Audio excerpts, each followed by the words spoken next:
இப்போ நான் வெயிட் என்ன மெயின்டைன் பண்ணுறேன்னா 51.85. இன்றைக்கி வந்து தேர்ஸ்டே. ஹாய் ஹலோ வணக்கம். நீங்கள் பார்த்துட்ருக்குது க்ரீன் யூடியூப் சேனல். இப்போ வந்து நம்ம ஸ்ட்ரைட்டாக ரெசிபிக்குள்ளே போயிடலாம். Chapati stuffing without gas use பண்ணாமல் எப்படி சமைக்கிறது அப்படின்னு சொல்லிட்டு அவங்க சொல்லித்தரேன். ஏன்னா இப்போ இருக்கிற சுச்சுவேஷனுக்கு இங்கே கேஸில் வந்து உங்களுக்கு ஃபேமிலிக்கும் சேர்த்து சமைச்சிட்டு உங்களுக்கு டயட் ஃபுட்டும் ரெடி பண்ணுறது ரொம்ப கஷ்டம். அப்போது இந்த மெத்தட் நீங்கள் கண்டிப்பாக ஃபாலோ பண்ணலாம். அடிக்கடி சாப்பிட்டாலும் எதுவும் பிரச்சனை கிடையாது. ஸோ இப்போ என்ன ரெசிபின்றதை பார்க்கலாம். ரொம்ப ஈஸியாக இருக்கும், குயிக்காக ரெடி ஆகிடும்.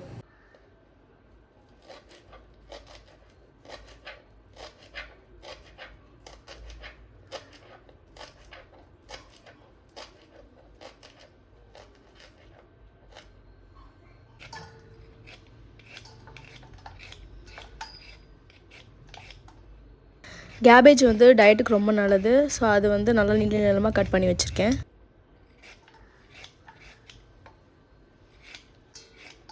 கேரட்டை வந்து இது மாதிரி தோல் சீவுறதுல வந்து சீவி எடுத்துட்டிங்கன்னா அப்படியே நீட்டமாக வந்துடும். ஒரு முழு கேரட்டை நான் யூஸ் பண்ணியிருக்கேன்.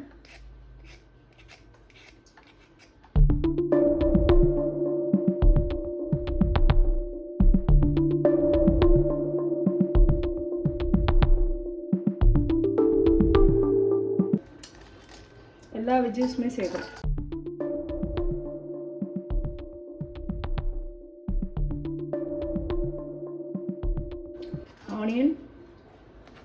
ஆனியன் வந்து ஒரு முழு ஆனியன் சேர்த்துக்கோங்க.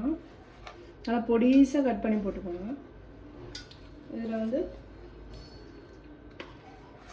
கொத்தமல்லி, தக்காளி, கொஞ்சமாக லெமன். பன்னீர் வந்து ஹோம்மேட் பன்னீர் ரெடி பண்ணி வச்சுருக்கேன். ஸோ இதை எப்படி ப்ரிப்பேர் பண்ணலான்னு பார்க்கலாம். ஹோம்மேட் பன்னீரோட டோட்டல் காஸ்ட்டே பார்த்திங்கன்னா 60 ருபீஸில் முடிஞ்சிடும். 2 ஃபேட் மில்க் எடுத்துக்கோங்க. பால் பொங்கி வர நேரத்தில் லெமன் ஜூஸ் ஊற்றிட்டிங்கன்னா பன்னீர் ரெடி. கொஞ்சமாக உப்பு, 3 பல் பூண்டு, கொஞ்சமாக லெமன், பெப்பர் தூள் கொஞ்சமாக சேர்த்துக்கோங்க, கொத்தமல்லி. இப்போ இதை வந்து நம்ம பிளெண்ட் பண்ணிட வேண்டியதான். ஆயில் சுத்தமாக சேர்த்துக்கல நான்.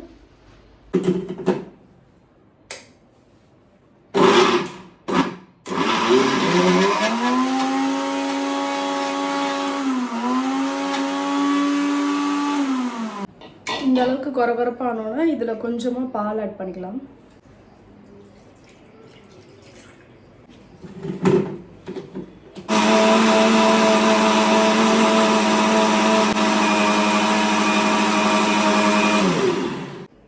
பாருங்கள், ஆயில் எக்கு எதுவுமே சேர்க்காம சூப்பராக ஒரு மயோனஸ்.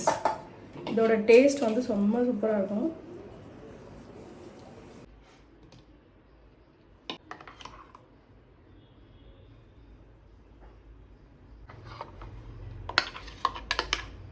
நம்ம வெஜ்ஜீஸ் வச்சுருக்கோம் இல்லையா, ஸோ அதோட சேர்த்து இதை நல்லா மிக்ஸ் பண்ணிக்கலாம். நீங்கள் வெஜ்ஜீஸ் எந்த அளவுக்கு எடுக்கிறீங்களோ அதுக்கேற்ற மாதிரி மயோனஸ் ப்ரிப்பேர் பண்ணிங்கன்னா கரெக்டாக இருக்கும்.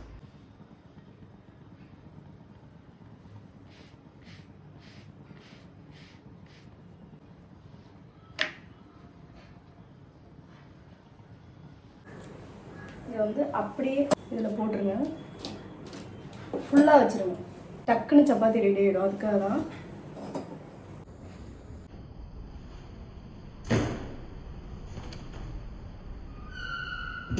சப்பாத்தி கல்லில் ஒரு ஹோல் எக்கை வந்து நாங்கள் உடச்சி ஊற்றிட்டு அதில் தேவையான உப்பு போட்டுட்டு நான் ரெடி பண்ண சப்பாத்தியை அது மேலே அப்படியே போட்டுட்டேன்.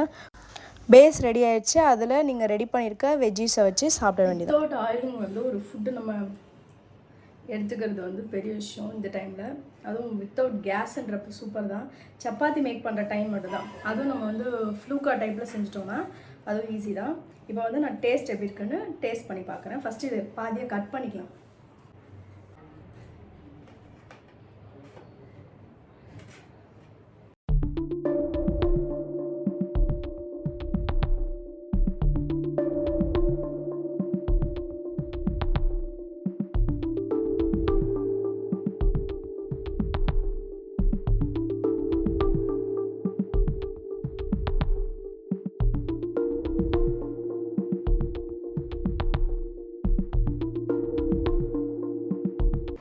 சூப்பராக இருக்கு.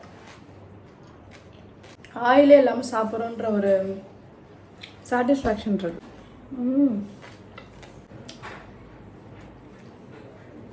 ஓகே மக்களே, இந்த வீடியோ பார்த்து எல்லாருக்குமே ரொம்ப நன்றி. ரெசிபி வந்து நிஜமாவே வேறு லெவலில் இருக்குது.